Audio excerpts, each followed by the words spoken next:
Jelas sudah tidak? Hati-hati, hati-hati saudara, hati-hati, jangan main-main. Ini urusan ta'an fi nasab. Rasulullah ancam urusan ta'an fi nasab. Saya nggak peduli, saya nggak peduli saudara. Bagi saya tadi, nasab tanpa ilmu dan amal mulia hanya akan memperberat hisab di hadapan Allah Subhanahu wa taala. Bukan untuk bela diri lah, hasya wa kalla. Pengakuan datang daripada ulama. Yang nggak ngakuin cuma iman. Menurut standarnya ulama sah, menurut standar ilmu nasab sah. Bahkan menurut Nabhani, gurunya Ki Hasyim Asy'ari, itu mengatakan as-sahhu ahlul baiti nasaban. Ahlul bait yang paling nasabnya paling sah. Itu menurut ulama, menurut standarnya ulama sah. Kesesatan-kesesatan yang Hanif Alatas itu maksud adalah bahwa nasab mereka dibatalkan oleh saya. Menurut mereka pembatalan nasab Balawi itu adalah sebuah kesesatan. Dan menurut saya pembatalan nasab Balawi berdasarkan data-data secara ilmu nasab dan sejarah itu merupakan amar ma'ruf nahi mungkar. Agar orang-orang semacam Balawi dan kelompoknya yang mengaku sebagai keturunan baginda Nabi tanpa. Dan yang kedua, at-ta'nu fil ansab, kata Nabi, termasuk perbuatan kufar adalah menyerang nasab orang lain. Kata Al-Imam Al-Munawi dalam kitabnya Faidul Qadir dan dalam kitabnya Taisir, Al-Imam Munawi mengatakan maksudnya apa? Adalah al-qadah fi fi nasabin sabata bi dhahiri syara'. Ya, nasab yang secara zahiru syariat udah sah, menurut ulama udah sah, menurut ilmu fikih udah sah. Secara zahiru syariat ya emang dia anaknya dia keturunannya dia. Secara zahiru syariat udah selesai, itu udah final. Tahu-tahu dibilang oh bukan, dita'an. Itu kata Nabi, ithnani bin nasi huma bihim kufrun, termasuk amalnya kufar. Bahkan Al-Imam Al-Munawi dalam Faidul Qadir ngasih contoh. Ya, misalkan ada orang keturunannya fulan, udah sepakat tuh ulama-ulama semuanya menyatakan iya. Tahu-tahu ada orang datang menyatakan oh itu bukan. Apa kata Rasulullah? Ithnani bin nasi huma bihim kufrun, termasuk min amalil kufar, min khisalil kufar. Nah, makanya belakangan ini lagi rame ada satu orang. Ya, saya sebutlah nasabnya Ba'alawi, sada ala para habaib. Ya, ada orang yang rame gembar-gembor. Ya, saya bicara ini bukan untuk bela diri lah. Buat apa saudara? Kita para sada ala Ba'alawi nggak butuh pengakuan dari dia. Karena pengakuan itu datangnya udah dari para ulama-ulama besar. Semenjak ratusan tahun yang lalu udah selesai, saudara. Tapi kita kesian kalau sampai ini dilempar ke orang awam yang nggak ngerti ikut-ikutan, akhirnya jatuh dalam dosa at-ta'nu fil ansab. Na'udzubillah min dalik, saudara. Itu nasab secara zahiru syariah. Dari dulu udah diakui oleh para ulama. Al-Imamul Janadi udah ngakui, Husain bin Abdurrahman Al-Ahdal ngakui, Al-Yafi'i ngakui, saudara. Kemudian Al-Imam Al-Khazraji dalam kitabnya Al-Iqtul Fakhir ngakui, Al-Imam Ibnu Hajar Al-Haytami mengakui, Al-Khatib Abdurrahman Al-Khatib ngakui, saudara. Kemudian juga Al-Imam As-Sakhawi, ulama-ulama besar, Murtada Az-Zabidi, Al-Imam Syarqawi, Al-Imam Bakri Syata' pengarang I'anatul Talibin, Murtada Az-Zabidi pengarang syarah daripada Ihya Ulumuddin, juga Asy-Syarji Az-Zabidi pengarang Tajrid Sharih Mukhtasar Sahih Bukhari. Saya ngumpulkan Pak Bu, itu pengakuan tentang nasab Ba'alawi atau pengakuan terhadap status mereka sebagai sadah, sebagai asyraf, sebagai husaini, itu saya ngumpulkan nggak kurang dari 100 referensi dari luar Ba'alawi. Itu ulama-ulama besar dari dulu, saudara, nggak ada masalah.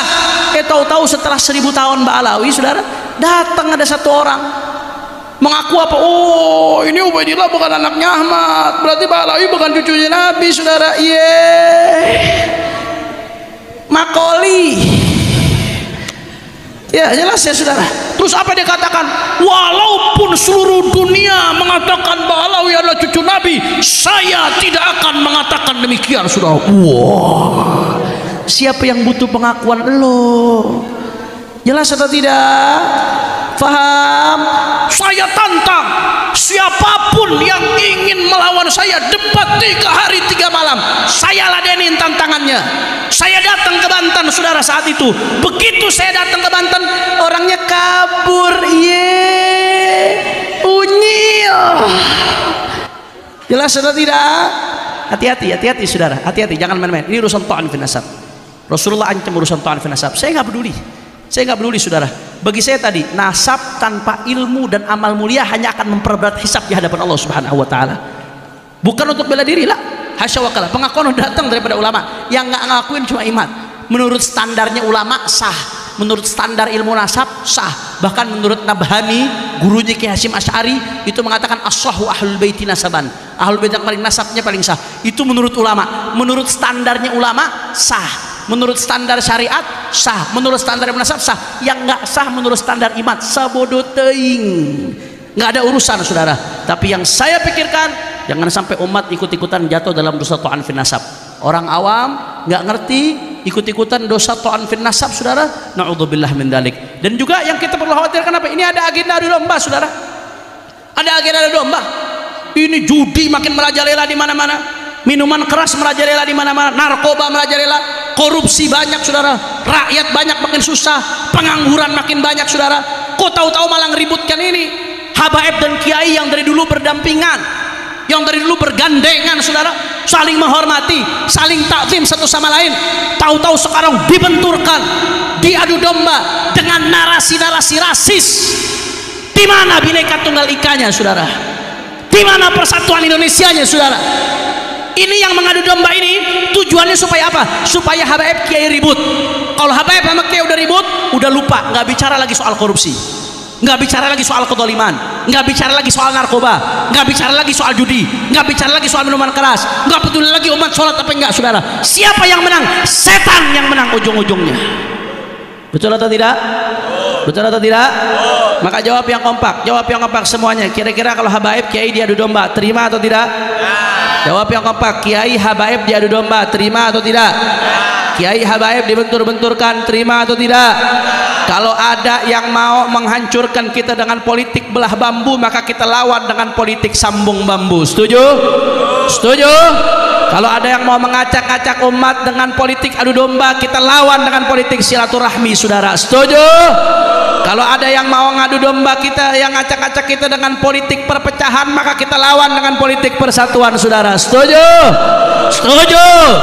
Masyarakat Cirebon jawab semuanya, siap bersatu, siap bersatu, siap berada di barisan para kiai, siap berada di barisan para ajangan, siap berada di barisan para habaib, siap berada di barisan para ulama, siap jaga Indonesia, siap jaga NKRI. Semua Cirebon angkat tangannya, takbir. Sallu ala Nabi. Masya Allah, ini baru pulang haji naik darah saya. Ini menarik, Nasab tidak lagi menjadi sebuah perdebatan yang ramai di medsos, tetapi menjadi sebuah kajian karya ilmiah. Dan harus diapresiasi bahwa dialektika disinilah membuat sebuah hasanah pemikiran keislaman. Baik Kiai, buku yang Hanif Alatas CS di situ ada tentang menjawab, kalau tidak salah, mengkritisi tentang kesesatan Imaduddin. Nah, itu kira-kira jawaban Kiai di sini apa ini? Ya. Jawaban bocorannya. Kesesatan-kesesatan yang Hanif Alatas itu maksud adalah bahwa nasab mereka dibatalkan oleh saya. Menurut mereka pembatalan nasab Balawi itu adalah sebuah kesesatan. Dan menurut saya pembatalan nasab Balawi berdasarkan data-data secara ilmu nasab dan sejarah itu merupakan amar ma'ruf nahi mungkar.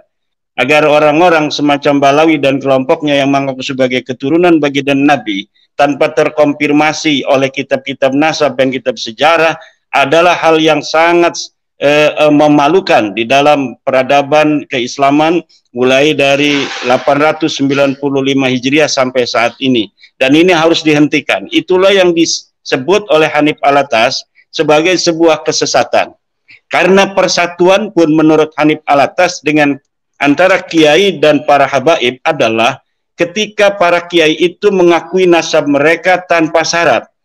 Apabila kiai dan ulama-ulama Nusantara tidak mengakui nasab mereka tanpa syarat, berarti para kiai dan ulama itu tidak menginginkan persatuan. Itulah nama arti persatuan menurut Balawi, itulah arti kesesatan menurut Balawi. Sesuatu yang didefinisi sendiri kemudian diklaim sebagai sebuah kebenaran yang harus diikuti oleh orang lain. Dan saya kira masanya sudah selesai untuk Balawi semua itu. Dari sisi kajian ilmiah sudah konklusif mereka bukan turun Nabi. Dari sisi sosiologis, masyarakat sekarang sedang menggugat berbagai macam relasi hubungan mereka selama ini dengan Balawi yang menyisakan berbagai macam masalah-masalah yang itu diselesaikan oleh masyarakat sendiri. Itu keluar dari kajian ilmu nasab atau penelitian nasab ini.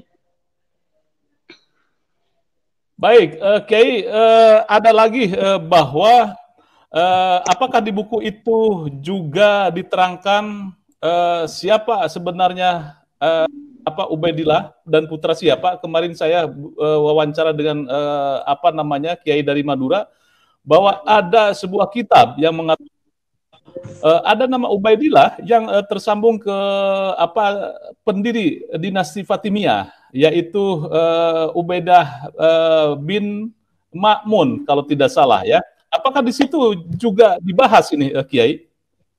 Tidak, saya tidak melihat ke situ. Itu penemuan khusus saudara-saudara saya dari Madura yang dibangun berdasarkan penemuan mereka ya. Tetapi saya sesuai dengan dari awal bahwa memang mereka ini nasabnya nasab cangkokan dari abad 9. Kalau Maimun Al-Qaddah itu terjadi perbedaan pendapat. Ubaid bin Maimun Al-Qaddah itu orang yang ada di masa lalu yang telah membangun peradaban di Mesir. Enak aja Balawi dikasih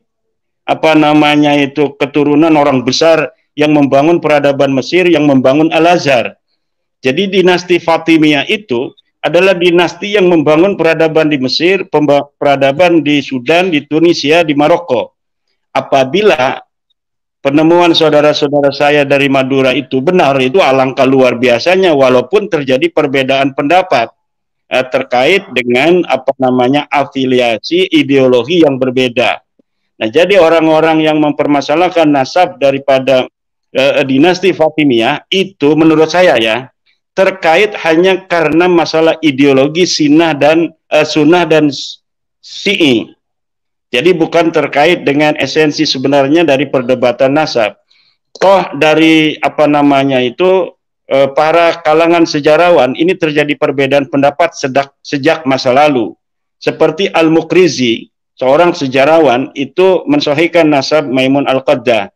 Kemudian Ibnu Khaldun, sejarawan yang sangat terkenal, juga itu mensahihkan nasab Maimun Al-Qaddah. Itu terjadi ikhtilaf. Jadi nasabnya dinasti Fatimiyah itu jatuhnya kepada nasab mukhtalafun fi, nasab yang ikhtilaf. Nah, tetapi nasabnya Ba'lawi ini sama sekali tidak masuk dalam kategori nasab yang mukhtalafun fi. Dia adalah jelas-jelas nasab maudhu'un, nasab yang palsu, dipalsukan, dan saya mengetahui wadi'u, orang yang memalsukannya, kapan dipalsukan, dicantolkan kepada siapa, dan kepada siapa sebelum orang yang dicantolkan terakhir ini Ba'lawi dicantolkan. Sebelumnya itu saya sudah dapat mengetahui. Jadi saya menghargai dari kerja keras saudara-saudara saya dari Madura yang menemukan, menurut mereka Al-Janadi dalam As-Suluk itu telah memberikan kode rahasia bahwa sebenarnya Ba'lawi ini keturunan dari Maimun Al-Qaddah. Itu menurut teman-teman saudara saya dari Madura, tetapi saya belum melihat itu gitu. Oke, baik, luar biasa ini, makin dinamis itu ya, kajian nasab ini. Jadi saya ingatkan juga kepada pemirsa yang tertarik, dan saya meyakini bahwa kajian buku yang dilakukan oleh Kiai Imad sangat komprehensif. Saya bukan dalam promosi, tetapi lihat dari kajian-kajiannya lebih komprehensif. Berarti ini juga di dalam buku itu kompilasi-kompilasi tulisan terdahulu Kiai Imad ya, dimasukin ke situ. Iya, agar apa? Agar ada sebuah ketersambungan narasi yang dari awal belum mengikuti, kemudian dengan membeli buku ini, dia akan dapat mengetahui, oh narasi-narasi sebelumnya seperti ini gitu. Oke, baik. Inilah yang dikatakan oleh Kiai Ubaidillah bahwa hasanah pemikiran jangan berhenti. Kajian nasab adalah pemantik bagaimana dialektika hasanah pemikiran keislaman di Indonesia khususnya itu semakin berkembang.